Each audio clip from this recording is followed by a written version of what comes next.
भैया देखो, एक बात मन में आई,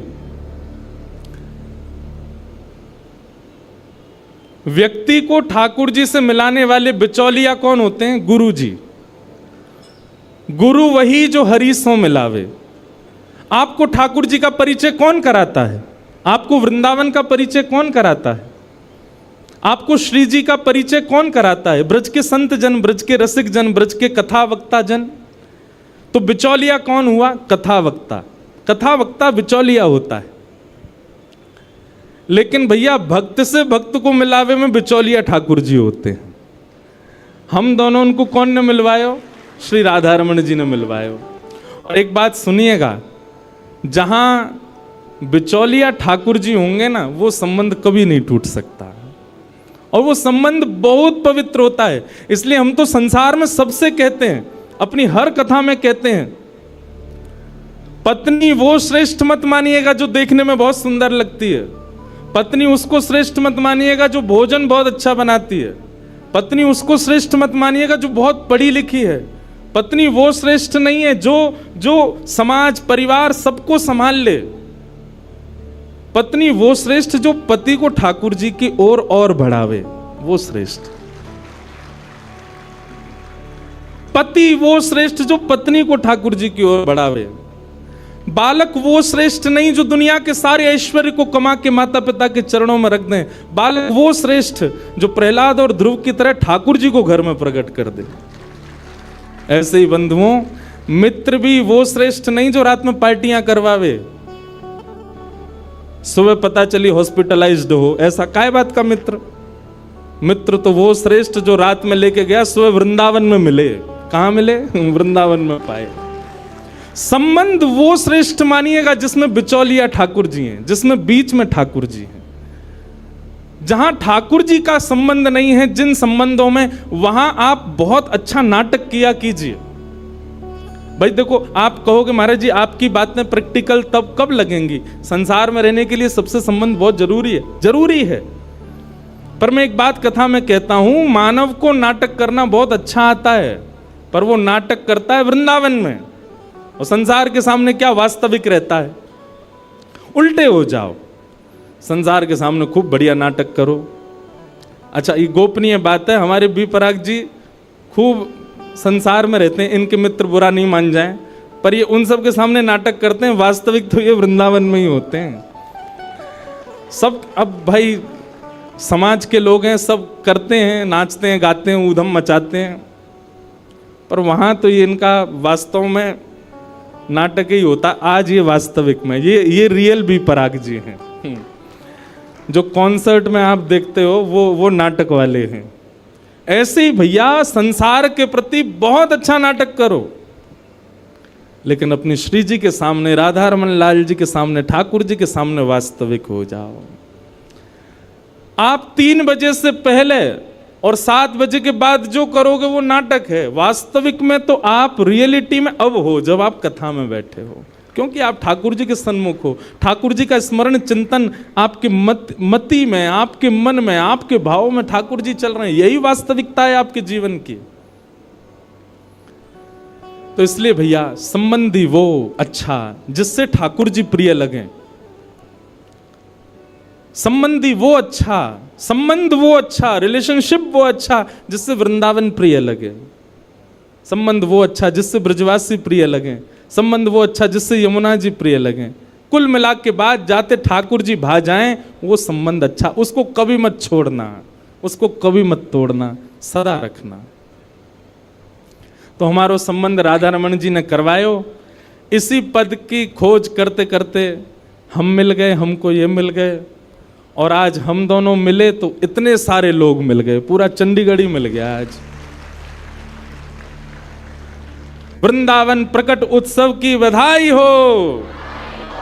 अरे नेक रूखी सी नहीं, जोर की देव बधाई हो, बधाई हो, बधाई हो। अब 7 दिन रोज बधाई गवेगी। वृंदावन प्रकट हो रहा है महाराज, हमारे चित्त में होना चाहिए। आहा, मन मेरा बन गया सखी रे पावन वृंदावन।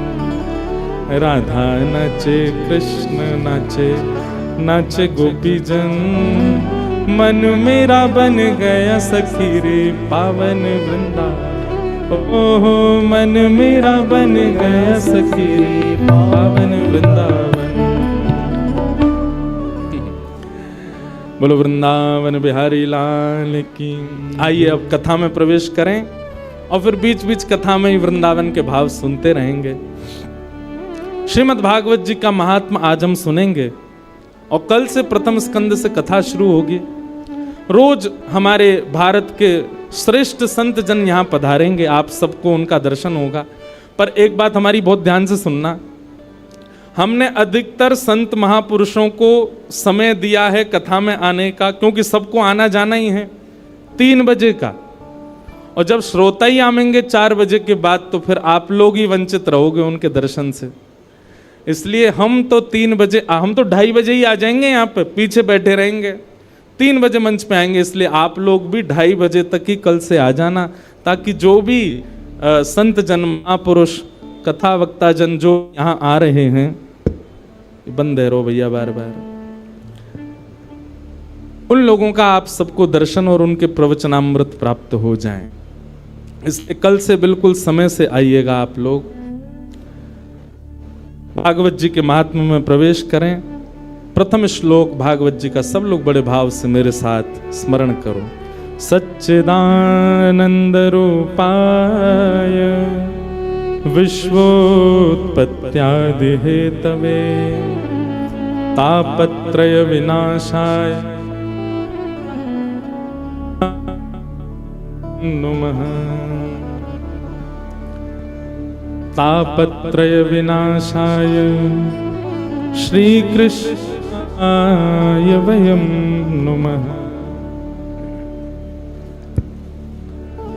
सच्चिदानंद रूपाय, भगवान कैसे हैं? 3 रूप हैं ठाकुर जी के, सत्य, चैतन्य और आनंद।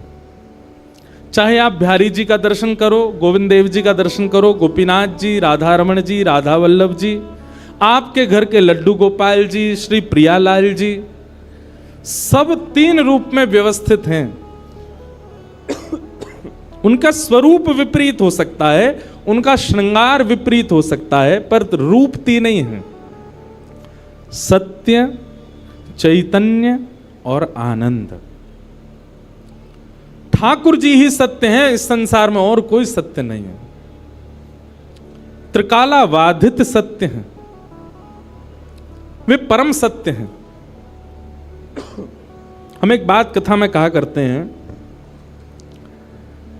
जिस व्यक्ति के सामने झूठ बोलने में आपकी जीव को संकोच होता हो, बहुत ध्यानपूर्वक सुनिएगा, जिस व्यक्ति के सामने झूठ बोलने में आपकी जिह्वा को संकोच होता हो, आप ये विश्वास मान लीजिएगा, या तो वो ठाकुर जी का अंश है या कोई परम भजनानंदी वैष्णव है।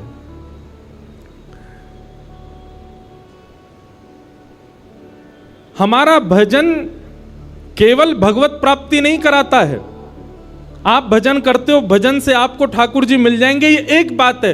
पर दूसरी बात यह भी है कि आप भजन करते हैं तो आप एक ऐसा ऑरा लेकर के चलते हैं कि सामने वाला व्यक्ति आपके उस ऑरे में जब आता है तो असत्य भूल जाता है, वो नहीं बोल पाएगा आपके सामने। सामने वाला व्यक्ति आपके ऑरा में जब आएगा तो वो वह सब नहीं कर पाएगा जो वो रेगुलर बेसिस पर करता है। उस व्यक्ति के चित्त में कहीं ना कहीं ठाकुर जी के प्रति प्रेम प्रकट होता है। इसलिए भजन केवल इसलिए नहीं करना है कि हमको ठाकुर जी मिले, भजन इसलिए भी करना है कि वैष्णव जब चलता है, जब घूमता है, जब विचरण करता है, उसके विचरण से ना जाने कितनों का चित्त पवित्र होता है।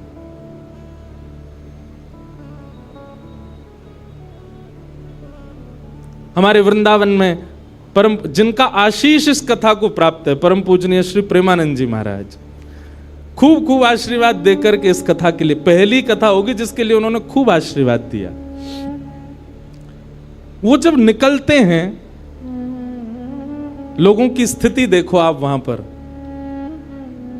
कैसी स्थिति हो जाती है, बस नेत्रों से नीर बहते हैं। और वो नीर कष्ट के नहीं होते, वो नीर पीड़ा के नहीं होते, वो अत्यंत आह्लाद के होते हैं, अत्यंत प्रसन्नता के होते हैं।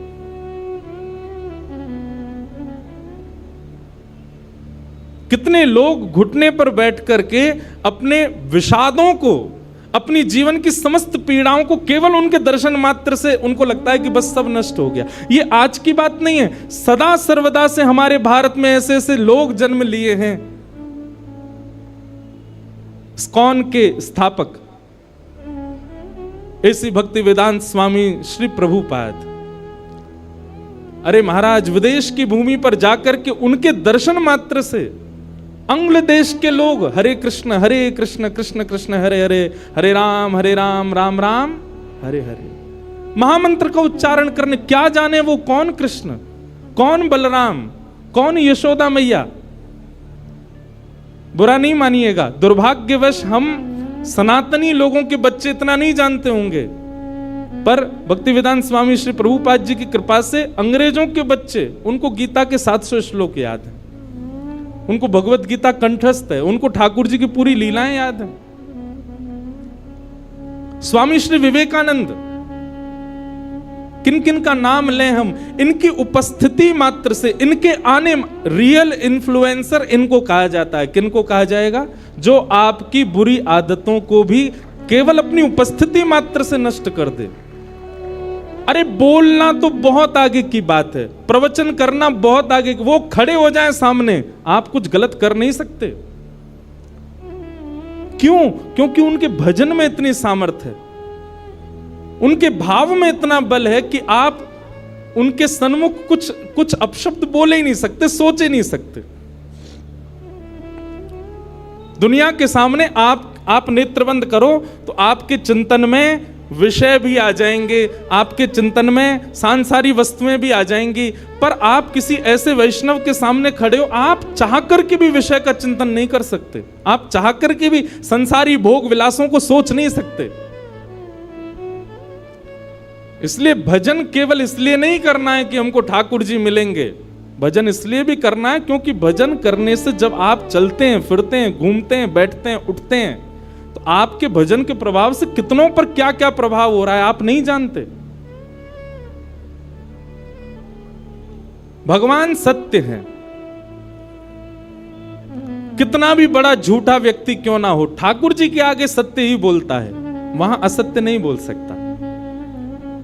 हम एक बात कथा में कहा करते हैं, बहुत ध्यानपूर्वक सुने सब लोग, इधर देखो, यहां देखो, 3 घंटा बस हमको ही देखना आपको, और बिल्कुल यूं चिंता मत करियो कि हमने ज्यादा देखो तो व्यास जी को नजर लग जाएगी, बिल्कुल नहीं लगेगी।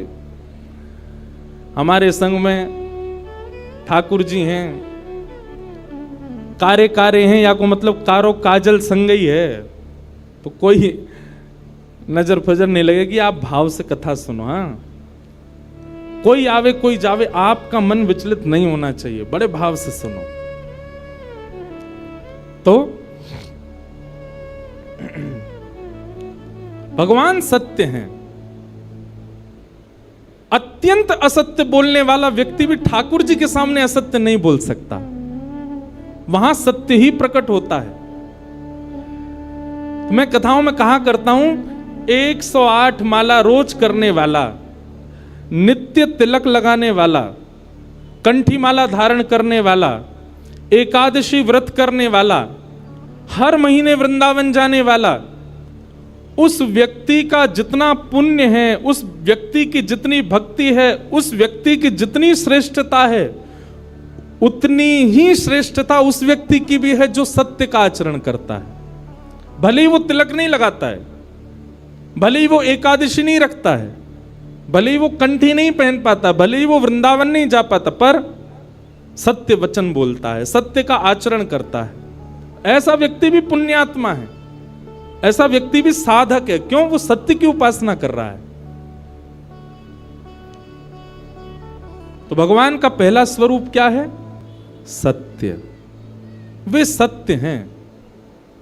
और कैसे सत्य? बोले त्रिकालाबाधित सत्य हैं। जब हम नहीं थे वृंदावन तब भी था, आज हम हैं वृंदावन आज भी है, हम नहीं रहेंगे वृंदावन बिहारी लाल, कुंज बिहारी लाल, राधा रमन लाल तब भी रहेंगे।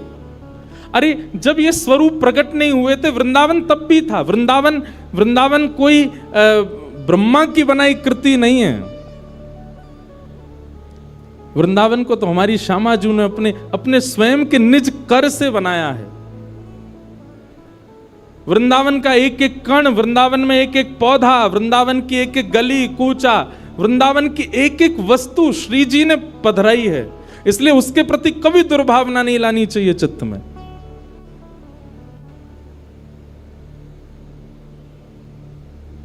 किशोरी जी ने स्पष्ट कर दिया था ठाकुर जी को कि यदि आप हमको अपनी लीला में ले जाना चाहते हो तो 3 वस्तु आपको पृथ्वी पर ले जानी पड़ेंगी। यत्र वृंदावनम नास्ति यत्र नो यमुना नदी यत्र गोवर्धनम नास्ति तत्र नो रमते मनः।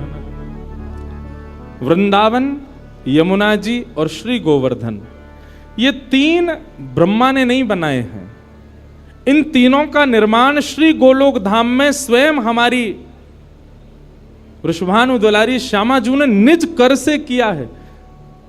श्री जी यहीं विरह करती रहती, यहीं विहार करती रहती हैं, वो कहीं नहीं जाती। जब ठाकुर जी आ रहे थे ब्रज भूमि पर लीला करने के लिए, श्री जी को कहा आप भी चलो, तो श्री जी ने कहा ये 3 जहां होते मैं वहीं रहती हूं, मेरा इनके अलावा मन नहीं लगता। तब ठाकुर जी गोलोक धाम से रेप्लिका भी नहीं, कॉपी भी नहीं, साक्षात वृंदावन यमुना जी और श्री गोवर्धन को लेकर के वृंदावन आए, भूमि पर आए और आकर के उसको व्यवस्थित किया। तब हमारी किशोरी जी पधारी, तब हमारी लाडली जी आई। इतना प्रिय है किशोरी जी को वृंदावन। आज कथा में आने से पहले वृंदावन महिमामृत एक ग्रंथ है, उस ग्रंथ को मैं देख रहा था। तो उस ग्रंथ में श्री प्रबोधानंद सरस्वती वो वृंदावन की महिमा बताते हुए कहते हैं, बहुत ध्यान से सुनिएगा।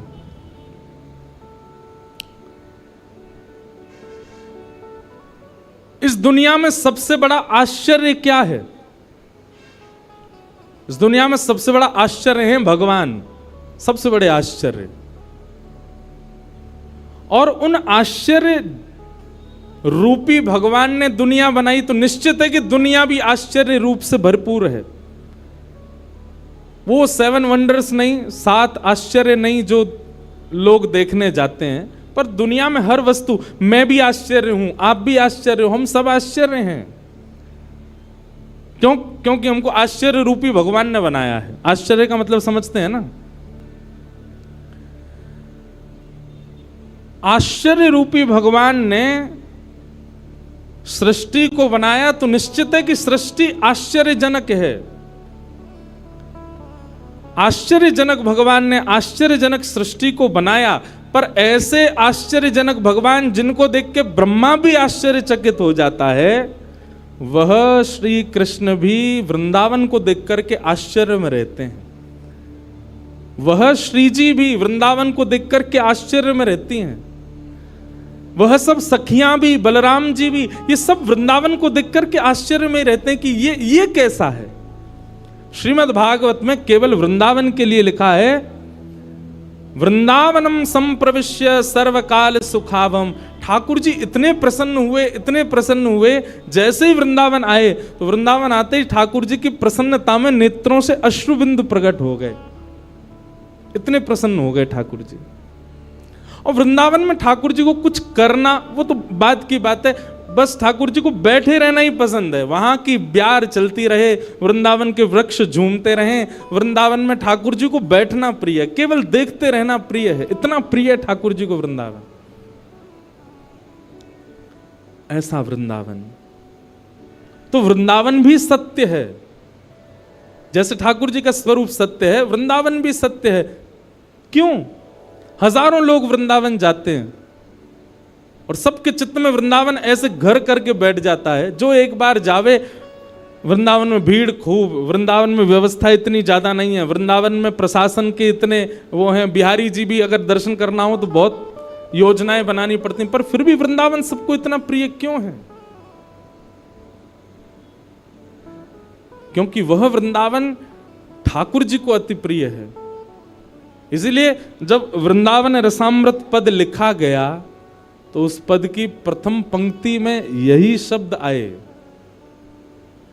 श्यामा हृदय कमल सो प्रगट्यो। हम विश्राम में पूरा गाएंगे, पर अभी एक भाव है, श्यामा हृदय कमल सो प्रगट्यो, श्याम हृदय को भाई, वृंदावन प्यारो वृंदावन, श्री वृंदावन मेरो वृंदावन। वृंदावन किशोरी जी के हृदय से प्रकट हुआ है, और जब किशोरी जी के हृदय से वृंदावन प्रकट हुआ तो ठाकुर जी को वृंदावन इतना भाया, इतना भाया, इतना भाया। अरे भैया, किसी को कोई स्थान भा जाए तो वो वहां एक घर बनाता है। जैसे चंडीगढ़ के लोगों को शिमला भा जाए तो शिमला में एक घर बना लेते, ज्यादा पैसा आ जाए तो। और पैसा नहीं भी आए तो उसका ड्रीम क्या होता, पैसा आएगा तो सबसे पहले क्या करेंगे, बोलो शिमला में घर बनाएंगे।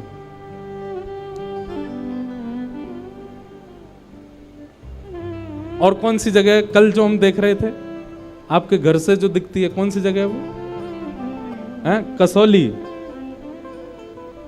वहां घर बनाएंगे। किसी को कोई स्थान भा जाए तो वहां एक घर बनाने की सबका ड्रीम होता है, पहाड़ पर तो विशेष रूप से। हमारे ठाकुर जी ने वृंदावन में 5000 घर बनाए। कितने? 5000 से ज्यादा मंदिर हैं वृंदावन में।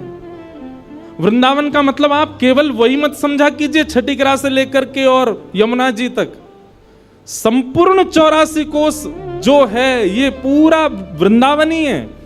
पर जहां बिहारी जी विराज रहे हैं, राधा वल्लभ जी विराज रहे हैं, राधा रमण जी विराज रहे हैं, यमुना जी बह रही हैं, गोपेश्वर महादेव हैं, ये उस 84 कोस वृंदावन का मध्य है, सेंटर है।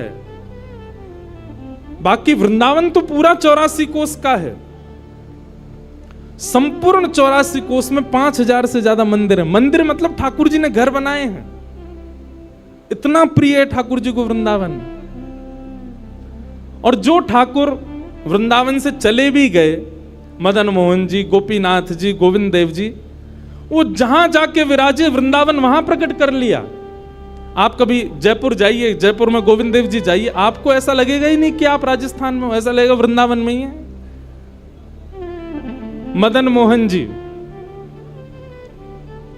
बिहरत निस दिन कुंज गलिन में, ब्रज जन मन सुख धाम, मदन मोहन को रूप निरख के, सनातन बलि बलि जाए, वृंदावन प्यारो। मदन मोहन जी सनातन गोस्वामी ने इनको प्रकट किया। मदन मोहन जी भी पहले जयपुर में ही विराजते थे। गोपीनाथ जी, गोविंद देव जी और श्री मदन मोहन जी तीनों जयपुर में ही थे। बहुत ध्यान से सुनिए सब लोग।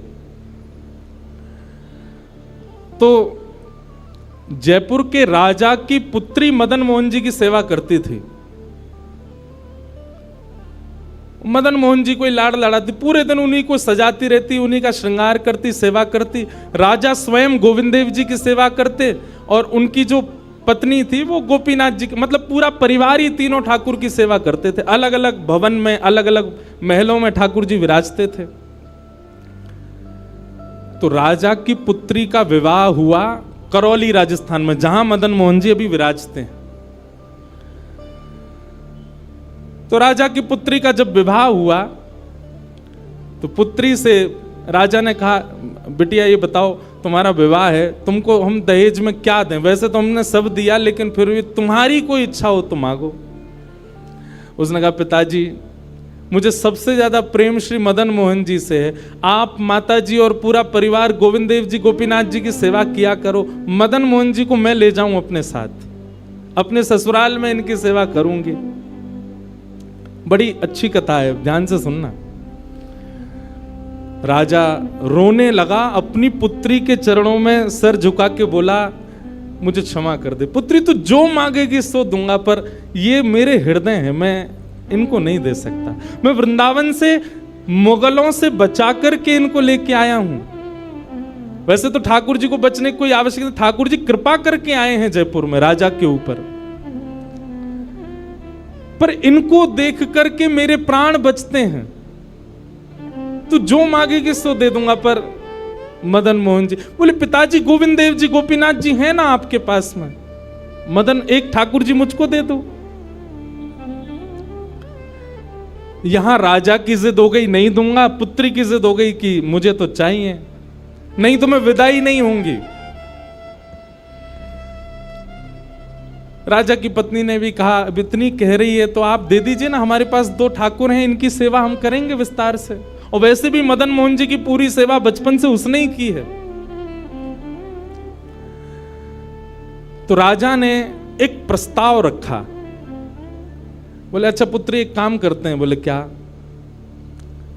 मैं तेरी आंख पे पट्टी बांधूंगा और आंख पे पट्टी बांध करके मदन मोहन जी जैसे 7 स्वरूप तेरे सामने खड़ा करूंगा, जिनमें से 6 स्वरूप जो होंगे वो मैं बनवाऊंगा और 1 स्वरूप वास्तविक मदन मोहन जी होंगे। आंख पे पट्टी बांध करके तुझे स्पर्श करके अगर तूने असली मदन मोहन जी को पहचान लिया तो मैं ये मान जाऊंगा कि तू नहीं, ठाकुर जी तेरे संग जाना चाहते हैं। ठाकुर जी की इच्छा पता चल जाएगी। तो राजकुमारी बोली, ठीक है, आप ये प्रयोजन कीजिए।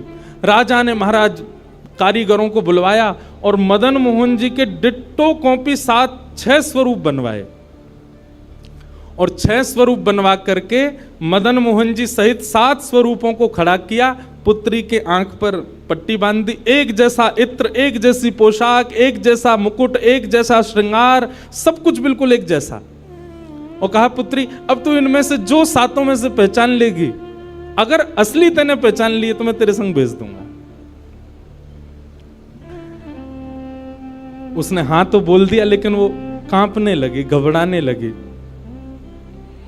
जैसे ही उसने नेत्रबंद किए तो कथा ऐसी है कि वो रात्रि में जब सोई, अगले दिन परीक्षण होना था, तो रात्रि में जब सोई तो बहुत रोई और ठाकुर जी से कहने लगी, नाथ मैं आपसे बहुत प्रेम करती हूं, मैं आपके बगैर नहीं रह सकती, पर मेरे पिताजी की बहुत जिद है। अब कहीं मैं आपको नहीं पहचान पाई, मेरे तो प्राण ही निकल जाएंगे, विदा होना तो बहुत दूर की बात है।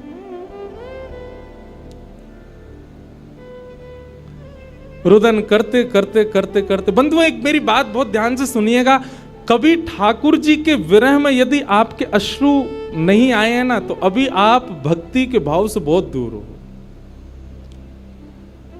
आपको वृंदावन जाना अच्छा लगता है, वृंदावन में घूमना अच्छा लगता है, राधा राधा नाम ध्वनि पर झूमना अच्छा लगता है, कथाएं प्रवचन सत्संग बढ़िया लगते हैं, ये सब एक प्रथम सोपान, प्रथम सीढ़ी है। पर प्रमुख सीढ़ी तो भजन मार्ग या भक्ति पथ की विरह है। अगर वो आपके चित्त में कभी ठाकुर जी के लिए नहीं आया है तो अभी आप बहुत पीछे छूटे हुए हो। रात भर रोती रही और रुदन करते करते, नाथ मैं कैसे पहचानूंगी कि आप सत्य कौन से हो। मदन मोहन जी उसके स्वप्न में आ गए और स्वप्न में आकर के बोले, तू चिंता मत करे, तेरो ही मन ना है मोह ले जावे को, मेरो भी मन है रो तेरे संग जावे को। अरे जे सब मेरी सेवा तो करें, पर तेरी जैसी सेवा तो कोई करेगा ना, मेरो भी बड़ो मन है तेरे संग चलवे को। तो उसने कहा, तो नाथ कुछ कृपा तो करो। बोले, हाँ मैं एक काम करूंगा। बोले, कहा, तू सबरे स्वरूपन को जब स्पर्श करेगी ना, तो असली मदन मोहन जो मैं हूं, तू मेरे हाथन को स्पर्श करियो। तो हाथ कैसे? ऐसे। ठाकुर जी त्रिभंग लली ठाकुर जी हैं। तो ठाकुर जी बोले, तू मेरे हाथन को स्पर्श करियो, तो जितने मेरे अन्य स्वरूप हैं 6, वो तो ऐसे ही रहेंगे, लेकिन जैसे ही तू वास्तविक मेरे सामने आवेगी, सो मैं अपनी एकन्नी उंगली उठा दूंगा, अपनी कोने वाली उंगली उठा दूंगा।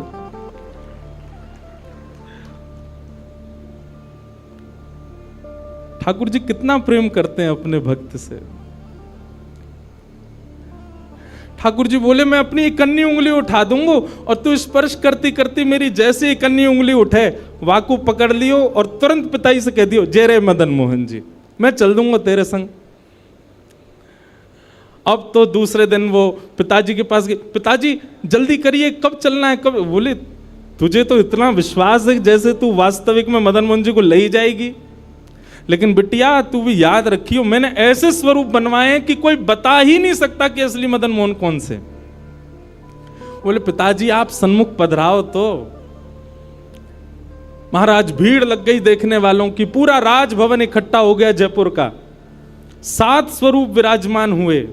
पुत्री के आंख पर अभी विवाह हुआ, उसका विदाई नहीं हुई है, आंख पर पट्टी बांध करके और कहा जाओ अगर मदन मोहन जी की इच्छा होगी तो तू ढूंढ ले। अब मदन मोहन जी तो पहले ही बता चुके हैं ऐसे मिलूंगा, जैसे मानो टीचर पहले ही एग्जाम पेपर लीक कर दे ये क्वेश्चन आने वाले तैयार कर आना।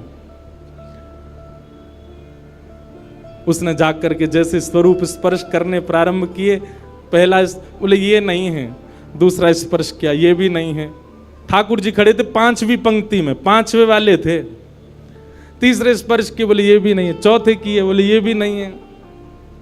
जैसे ही 5वें का स्पर्श किया और मुखमंडल का स्पर्श किया, गले का स्पर्श किया, वक्ष का स्पर्श कर, जैसे ही ठाकुर जी की भुजा पकड़ी सो ठाकुर जी ने अपनी कन्नी उंगली हिला दी और जैसे ही कन्नी उंगली हिलाई उसने तो पिताजी यही है मदन मोहन जी। आहा, राजा के तो नेत्रों से आंसू गिर गए, चरणों में गिर गए, उठ करके अपनी बिटिया को गले से लगा लिया, कान में बोले बोले मैंने कन्नी उंगली हिलते हुए देख ली मुझे ये बात पता चल गई है कि भैया तेरी जिद नहीं है इनको ले जाने की, इनकी भी जिद है तेरे संग जाने की। और महाराज गाजे बाजे रथ में आरूढ़ करके श्री मदन मोहन लाल जी करौली राजस्थान को प्रस्थान किए। बोलो मदन मोहन लाल की।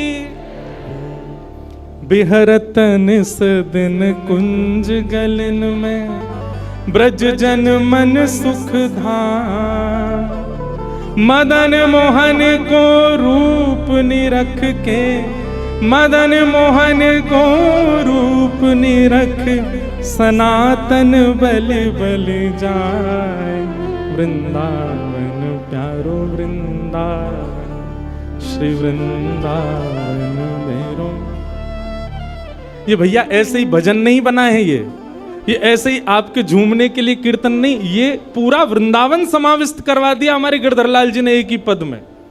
पूरा वृंदावन विराज रहा है। ठाकुर जी जड़ नहीं है। दूसरा स्वरूप क्या है ठाकुर जी का? चैतन्य। कौन है ठाकुर जी?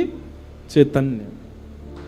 कई लोग पूछते हैं महाराज जी सेवा का कोई प्रकल्प बताओ, सेवा का कोई भाव बताओ, सेवा कैसे करनी चाहिए, सेवा में क्या होना चाहिए क्या नहीं होना चाहिए। हमारी एक बात सब लोग सुन लीजिए, यहां लगभग सब सेवा वाले ही बैठे हैं। आप ठाकुर जी के प्रति चैतन्य भाव अपने हृदय में प्रगाढ़ कर लो। चैतन्य भाव प्रगाढ़ मतलब ये कोई पाषाण नहीं है, ये कोई प्रतिमा नहीं है, ये कोई धातु नहीं है, साक्षात वृंदावन चंद मेरे घर पे विराज रहे हैं। ये विश्वास आप अपने चित्त में प्रगाढ़ कर लीजिए। बस आपके जिस दिन ये विश्वास प्रगाढ़ हो गया, अपने आप आपको सेवा सीखनी, किसी से पूछनी नहीं, अपने आप करने लग जाओगे। अरे मां को नहीं बताना पड़ता पुत्र की सेवा कैसे होती है, पत्नी को नहीं सिखाना पड़ता पति को कैसे पूछना है। सारे संबंध हम अपने आप सीख लेते हैं। तो ठाकुर जी से जो हमारा प्रेम भाव है उसके लिए हमको पूछना क्यों पड़ता है कि कैसे करें, भोग कैसे लगाएं, सुलाएं कैसे, ये कैसे करें। शास्त्रीय बात पीछे है, पहले आप प्रेम भाव में तो आओ। ठाकुर जी अपने आप सिखा देंगे अपनी सेवा कैसे करनी।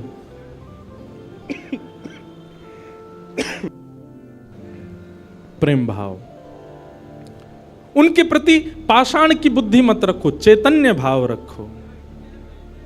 जैसे आपके चित्त में चैतन्य भाव आया कि ये तो चलते फिरते उठते बैठते सब करते हैं, केवल मेरे सामने ऐसे खड़े हो जाते हैं मूर्तिमंत होकर के, मानो ये ठाकुर जी मुझसे कह रहे हैं कि तू अपनो इतनो प्रेम मोको प्रदान कर कि मैं चलन लगूं, मैं फिरन लगूं।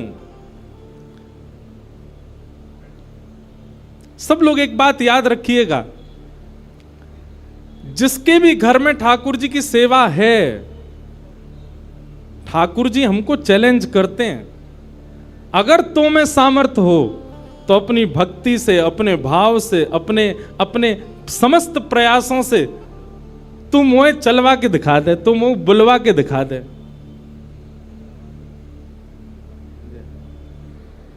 बोलो गंगा मैया की जय। वापस प्रस्थान कर जाओ। महाराज जी हरिद्वार को प्रस्थान कर रहे हैं। महाराज जी के श्री चरणों में बार आऊंगा महाराज जी, मैं दिसंबर में आऊंगा जल्दी। बोलो गंगा मैया की जय। मैं क्या कह रहा था? ठाकुर जी हम आप सबको एक चैलेंज दे के रखें कि तो में यदि सामर्थ्य हो, मोए बुलवा के दिखाए दे, मोए चलवा के दिखाए दे, मुझसे कोई लीला करवा के दिखा दे। मैं तो ऐसे ही बैठा रहूंगा लड्डू गोपाल बने। तेरे प्रेम में सामर्थ्य हो तो तू करवाए ले। जिस दिन ठाकुर जी हमारे घर आ जाते हैं उसी दिन से हमारी एक चैलेंज हमारे ऊपर आ जाता है। हम में सामर्थ्य हो, ठाकुर जी बोल के दिखा दें, ठाकुर जी कुछ करके दिखाएं। लेकिन हमको भी संतुष्टि है, ऐसे हैं तो ऐसे ही बैठे रहें। हमको लगता है ऐसे ही रहें, इससे ज्यादा कुछ करें नहीं। इसलिए ठाकुर जी को भी लगता है जब इसके चित्त में ही भाव नहीं है तो मैं और लीला क्यों ही करूं। चैतन्य भाव चित्त में लाओ। जैसे एक बालक जन्म लेता है तो माँ और पिता प्रतीक्षा करते हैं, अब ये कब बोलेगा, माँ कब बोलेगा, पापा कब बोलेगा, ये चलना कब सीखेगा, ये स्कूल कैसे जाएगा, ये बड़ा होकर के जॉब करेगा, बिजनेस आदि आदि सब भाव। ऐसे एक सेवक साधक के चित्त में भी अपने ठाकुर जी के प्रति भावना होनी चाहिए। ये बोलेंगे कब?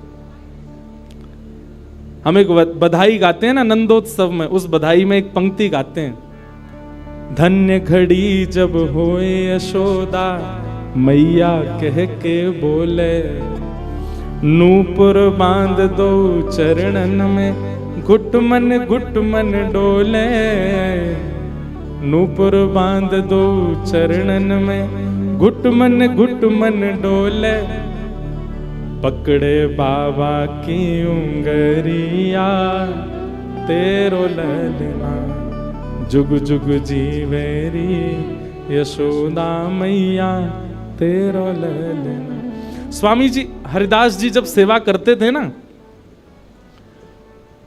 तो ठाकुर जी बिहारी जी ऐसे ही नहीं रहते थे जैसे हमको दिख रहे हैं। स्वामी जी जैसे ही कपाट करते थे सोई बिहारी जी बैठ जाते थे, बंसी वंसी सब नीचे करके हाथ सीधे कर लेते। मैं तो हार गयो पूरे दिन खड़े खड़े। स्वामी जी तुम बार बार पर्दा करते रहे करो। इसीलिए बिहारी जी में बार बार पर्दा आता। क्यों? ठाकुर जी उतनी देर बैठ लेते हैं, क्यों? खड़े खड़े थक गए। बहुत भाव है पर्दा के, पर एक भाव यह भी है। तो स्वामी जी को अनुभव होता है तो इसका मतलब क्या है? ठाकुर जी लीला करते हैं पर अब क्यों नहीं कर रहे? हमारे भीतर स्वामी जी जैसा भाव नहीं है। श्री हरिराम व्यास जी के विराज रहे ठाकुर जी बाबा के ठीक पीछे, जुगल किशोर जी। मुझको तो रूप देख के ही पता चल जाए कौन से ठाकुर जी हैं। जुगल किशोर जी, इनके चरित्र में आता है कि एक बार कोई साधक वंशी दे गया, और वंशी देख करके बोला हरिराम व्यास जी जुगल किशोर जी को वंशी पधरा देना, नई सोने की वंशी है। तो आपने श्रृंगार करके जैसे ही वंशी ठाकुर जी के हाथ ऐसे ही रहते हैं, तो वंशी पोली उसमें जैसे ही प्रवेश कराई, ठाकुर जी के हाथ का जो छिद्र है वो छोटा पड़ गया। वंशी बड़ी, लेकिन ज्यादा बड़ी नहीं, नेक बड़ी, नेक। तो व्यास जी ने थोड़ा श्रम किया, थोड़ा जोर लगाया कि वंशी कैसे भीतर जाए। तो जैसे ही जोर लगाया ठाकुर जी का हाथ छिल गया और वहां से रक्त निकलने लगा श्री जुगल किशोर जी के। हरिराम व्यास जी ने जैसे ही रक्त देखा मूर्छित होकर गिर पड़े वहीं पर। और जब होश में आए तो अपने पुत्र को सेवा दे दी और कहा मैंने ठाकुर जी को श्रमित कराया है, अब मैं अपने आप को दंड दूंगा। तो क्या दंड दिया? सूर्य उदय से सूर्यास्त तक वृंदावन की परिक्रमा ही लगाते रहते थे, ये दंड दिया उन्होंने खुद को। पहला दिन था दंड का। एक बात सुनिएगा, इन आचार्यों के चरित्र से ना कुछ कुछ सीखा कीजिए। आपकी सेवा में आपसे कोई अपराध बनता है, आपसे कोई गलती हो जाती है, आपसे कोई दोष बन जाता है, तो उसके लिए आप जाकर के पूछते हैं हमसे अपराध हो गया, हम क्या करें?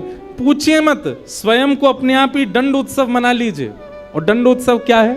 तुरंत वृंदावन जाओ, एक परिक्रमा लगाओ, किसी वैष्णव को प्रसाद पवाओ, ब्रजवासी को कुछ दे करके उनको प्रसन्न करके आओ। यही दंड है वैष्णव अपराध का, भगवत अपराध का। तो श्री हरिनाम व्यास जी वृंदावन में भ्रमण करते रहे,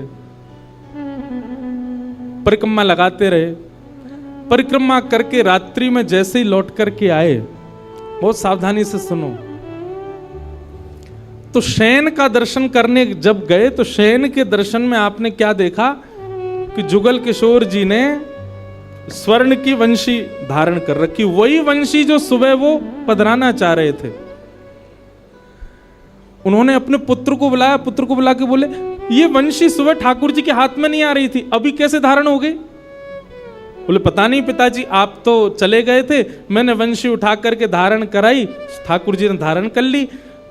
हरिराम व्यास जी ने जैसे ही वंशी निकाल करके देखी तो क्या पाया? ठाकुर जी ने अपना हाथ ही बड़ा कर लिया वंशी धारण करने के लिए, उनके लिए। अब ताली से काम नहीं चले, हमारे ठाकुर जी करते हैं ऐसे?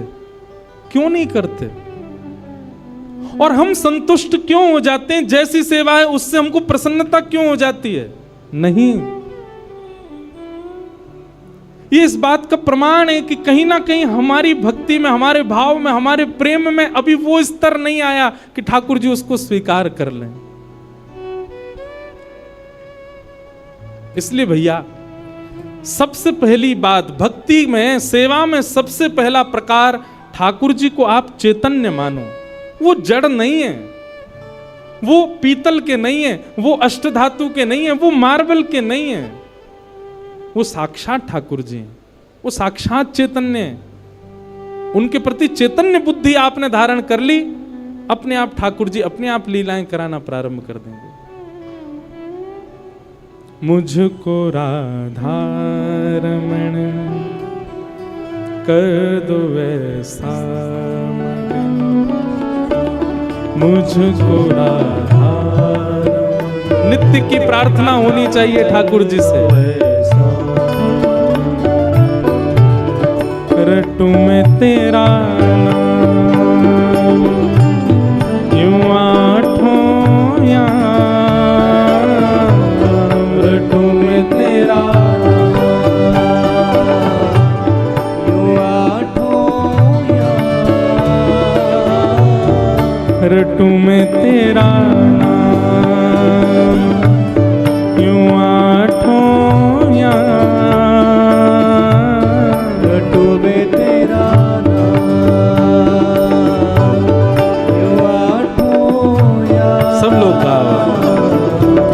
मुझको राधा रमन कर दो वैसा मगन, मुझको राधा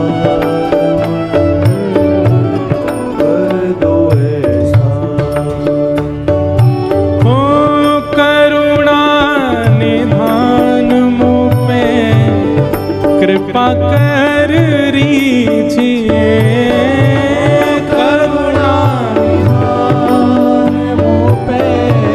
कृपा कर रीजिए, करुणा निधान मुझ पे कृपा कर रीजिए,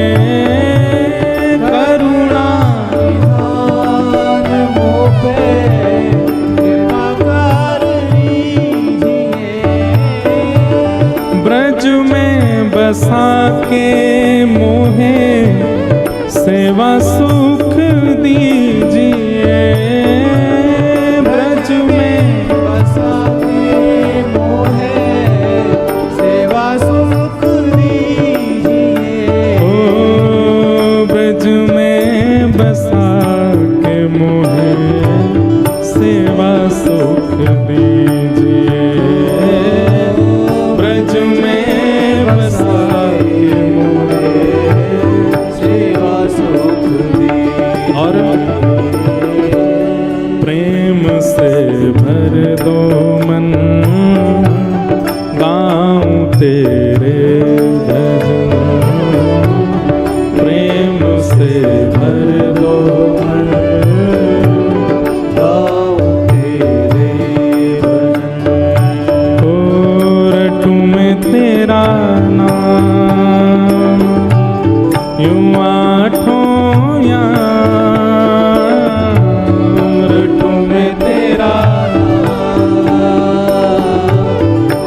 मुझको राधा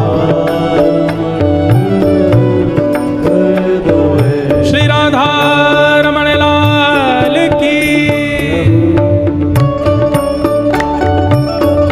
करताल बजा के गाओ।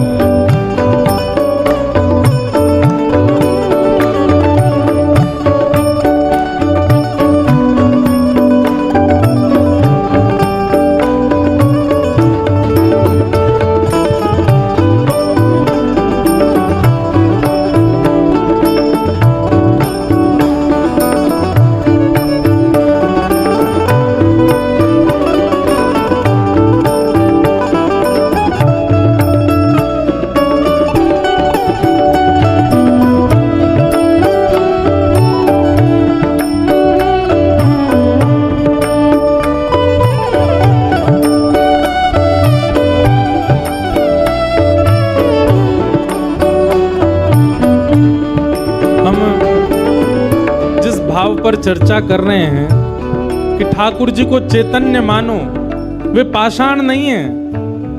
वे पाषाण तो हमारे लिए बनकर के खड़े हैं कि तू अपने प्रेम से मुझे चैतन्य बना। वो चैतन्य ही हैं और उसी भाव की पूर्ति इस पद के दूसरे भाव में, दूसरे अंतरे में होती है। भाव से गाओ सब लोग। भाव भरे भूषणों से आपको सजाऊं मैं, भाव भरे भूषणों से आपको सजाऊं मैं, भाव भरे भूषणों से आपको सजाऊं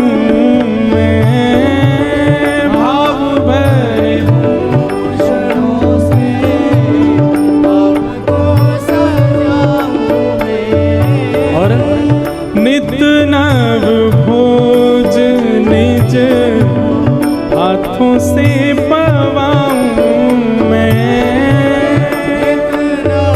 भोज निज हाथों से पवाऊं मैं। ओ नित नव भोज निज हाथों से पवाऊं मैं, नित नव भोज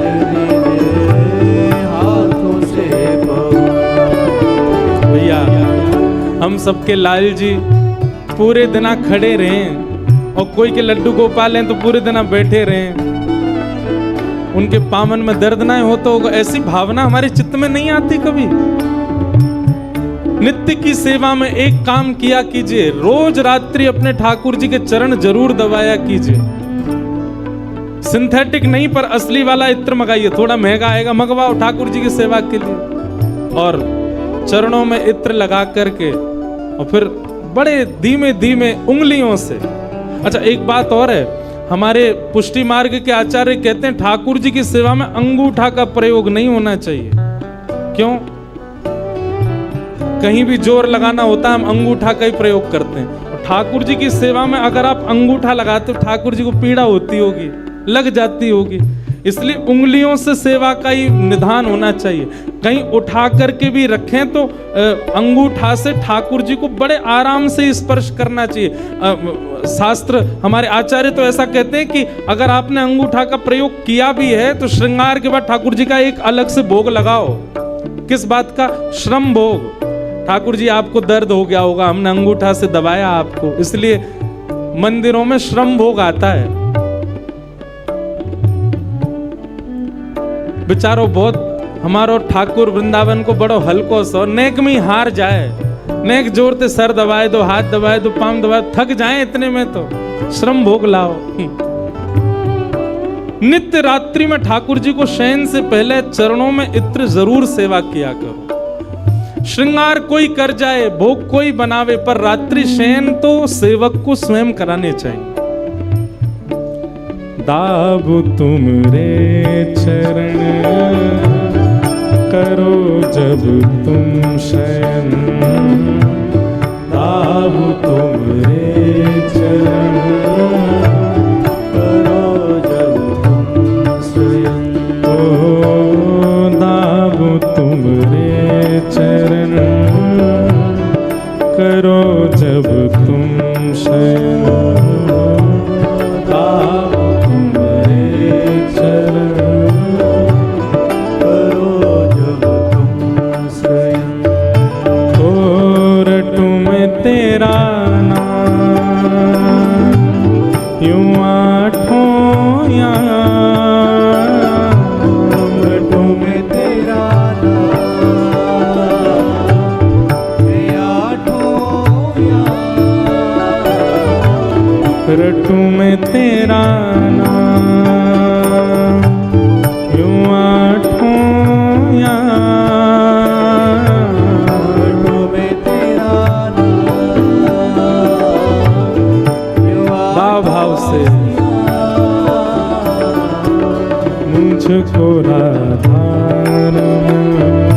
चैतन्य मानो, ठाकुर जी के प्रति चैतन्य भाव रखो।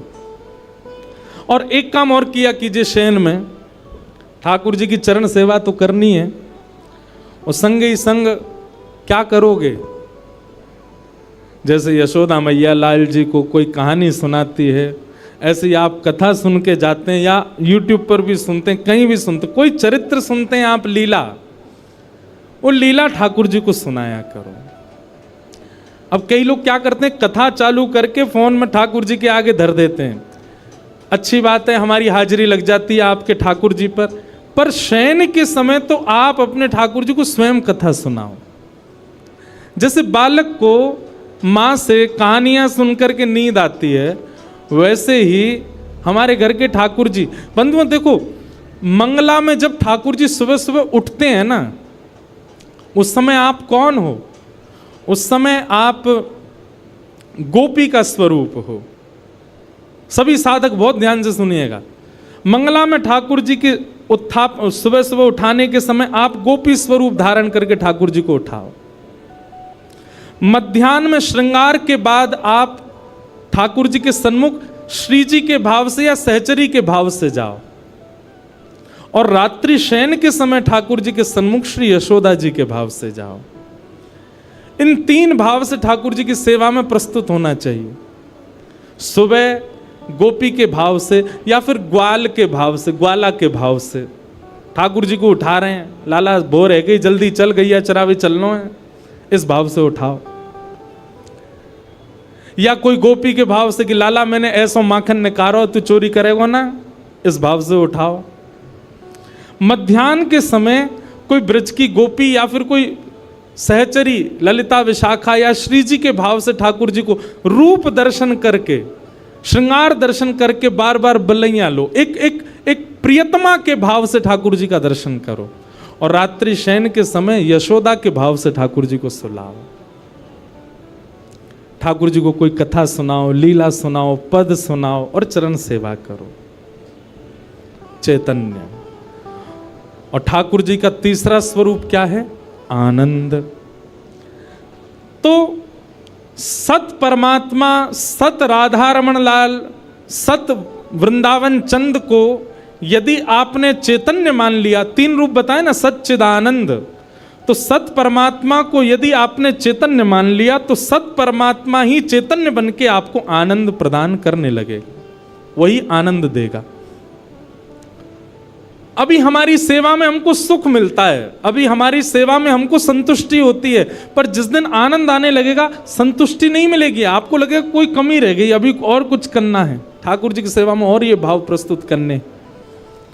तो सच्चिदानंद रूपाय, भगवान के 3 रूप हैं। सच्चिदानंद, विश्वोत्पत्त्यादि हेतवे, भगवान के काम क्या हैं? रूप 3, कर्म भी 3, विश्व को बनाना, पालन करना और संहार करना। तापत्रय विनाशाय, 3 प्रकार के तापों का उपशमन करने वाले ऐसे श्री कृष्णाय वयम नमः, श्री कृष्ण को हम बारंबार प्रणाम करते हैं। इस प्रकार भागवत जी में प्रथम श्लोक महात्म में ठाकुर जी को वंदन किया गया। आज महात्म है, मतलब कथा क्यों सुनी जाती है, उसका महत्व क्या है, बहुत सावधानी से सुनिएगा। हम आप मानवों के कल्याण के लिए श्रीमद् भागवत की रचना हुई। भागवत जी कई रूपों में हमें पुष्ट करती हैं। उन्हीं भावों को बताते हुए आगे के सत्र में बताते हैं, आगे के प्रसंग में बताते हैं कि एक बार नारद जी महाराज भ्रमण करते करते बद्रीनाथ गए, और बद्रीनाथ में उनको भगवान का प्रथम अवतार मिला। भगवान के प्रथम अवतार कौन है बताओ? 24 अवतारों के सबको पता है, 24 अवतार हैं, दशावतार हैं। प्रथम अवतार कौन सा है भगवान का? सनक, सनंदन, सनातन, सनत कुमार। इनको हम पूरा नाम, चार छोटे छोटे बालक हैं, छोटे छोटे भाई हैं, सब जानते ही होंगे। इनको हम सनत कुमार कहते हैं। क्या कहते हैं? सनत कुमार। ये भगवान के प्रथम अवतार। क्योंकि ब्रह्मा जी ने जब मानव बनाए तो सबसे पहले सनत कुमारों को बनाया। इसलिए सनत कुमारों को भगवान की उपाधि दे दी। ये कौन है? बोले परमात्मा हैं। तो ये आज भी बद्रीनाथ में विराजते हैं सनत कुमार, तपस्वियों को दर्शन होता है।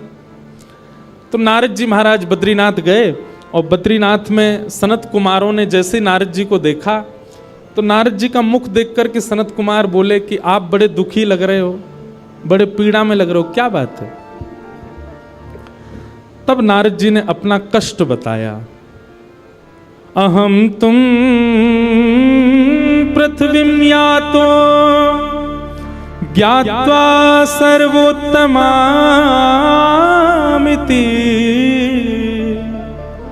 पुष्करम च प्रयागम च काशी गोदावरी तथा। नारद जी महाराज बोले, हे सनत कुमार, मैं देवलोक से पृथ्वी पर आया ये जान करके कि पृथ्वी तो बहुत अच्छी है। बहुत सावधानी से सुनना। जैसे जो लोग विदेश जाते रहते हैं ना, वो विदेश ना जाने वालों के आगे विदेश का ही गुण गाते रहते हैं। अमेरिका ऐसा है, लंदन ऐसा है, ऑस्ट्रेलिया ऐसा है, विदेश का ही यश सुनाते रहते हैं। पर हमने एक चीज अनुभव करके देखी, और भी कोई विदेश जाने वाला हो उसने भी किया होगा, जितना उसका बखान किया जाता है वहां पहुंच करके उसका 0.1% भी नहीं होता, वैसा बिल्कुल भी नहीं होता। लेकिन वृंदावन के लिए उल्टा है। वृंदावन का आप जितना बखान सुनोगे, जितनी महिमा सुनोगे, जितनी प्रशंसा सुनोगे, पहुंच करके उससे 100 गुना ज्यादा है। वृंदावन का विपरीत है।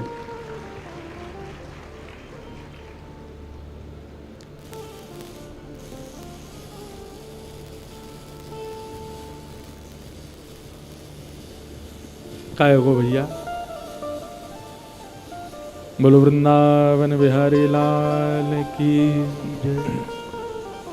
हम एक बात कहते हैं, इधर देखो, कथा में लाइट जावे, चिर्र मिर्र होती रहे, कभी कोई आते आते गिर जाए, माइक बंद हो जाए, तो यही समझना चाहिए ठाकुर जी घूम रहे हैं पंडाल में। क्यों भाई? दैवी शक्ति है, और दैवी शक्ति कहीं आ जाए तो निश्चित है कि ये संसारी वस्तुएं अपने आप ही डामाडोल तो होंगी। दैवी शक्ति हमारे पास भी आ जाए, हमारा स्पर्श कर ले, तो हम भी स्थिर तो नहीं रह सकते। हमारे भी नेत्रों से आंसू, कई लोग पूछते हैं बहुत आंसू आते ठाकुर जी को देखते, यही समझना चाहिए ठाकुर जी छू रहे हैं आपको, इसलिए आ रहे हैं आंसू। लेकिन संसार के लिए रोवे वारे इनकी नहीं है ये बात। 31 सेक्टर वाली छोड़ के चली गई, रो रहे हैं ठाकुर जी ने छुआ है मुझको। नहीं नहीं, ठाकुर जी ने नहीं छुआ है। ठाकुर जी ने छुआ ये कब जानो? जब वे वजह वृंदावन को याद करके स्वयं भगवान बताते हैं। जैसे ठाकुर जी का रूप स्वरूप महिमा कथा में हम बताते हैं, ऐसे ठाकुर जी अपने भक्त का लक्षण बताते हैं। क्या कहते हैं? वाग्गदगदा द्रवते यस्य चित्तं रुदत्य भिक्ष्णं हसति क्वचित् विलज्ज उद्गायत नृत्यते च मद्भक्ति युक्तो भुवनं पुनातु।